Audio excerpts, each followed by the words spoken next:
আমি তো কখনো ভাবতেও পারিনি যে আমেরিকা থেকে আমার কাছে অর্ডার আসবে। মানে কাল সকালে একজন ফোন করে বলছে আমার একটা কেক চাই।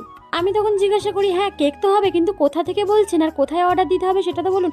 বলছে আমি আমেরিকা থেকে বলছি। তখন তো আমি শুনেই অবাক। আমি তো তখন বলি আমেরিকাতে? আমি তো আমেরিকাতে কেকের অর্ডার দিতে পারবো না, কারণ আমি তো ইন্ডিয়াতে থাকি। সে তখন আমাকে বলে এখন আমি আমেরিকায় আছি, কিন্তু ক্রিসমাসের আগের দিন আমি ইন্ডিয়াতে যাচ্ছি, আর সেই দিনই কিন্তু কেকটা আমার চাই। আমি তখন অনেকটা খুশি হয়ে বলি আচ্ছা ঠিক আছে, আপনার কেক তো হয়েই যাবে। আমি ওনাকে জিজ্ঞাসা করি যে আপনার কেমন কেক লাগবে। তখন তিনি বলেন যে আমার একটা ক্রিসমাসের স্পেশাল সুন্দর কেক হলেই হবে, তুমি তোমার মতো করে বানিয়ে দিও। আমি বলি আচ্ছা ঠিক আছে। আমি তখন ওনাকে বলি আপনি কি করে জানলেন আমি কেক বানাই? তখন উনি বলেন যে আমি তোমার ভিডিও দেখি আর তোমার ভিডিওগুলো আমার অনেক সুন্দর লাগে। আমি বলি ও আচ্ছা। আর যখন উনি বলছিলেন যে আমার ভিডিওগুলো ওনার খুব ভালো লাগে, তখন না আমার তোমাদের কথা মনে পড়ছিল, কারণ তোমরাও তো আমাকে কমেন্টে বলো দিদি তোমার ভিডিওগুলো আমার অনেক ভালো লাগে। আর তোমাদের সবাইকে ক্রিসমাসের অনেক শুভেচ্ছা আমার তরফ থেকে। বাই।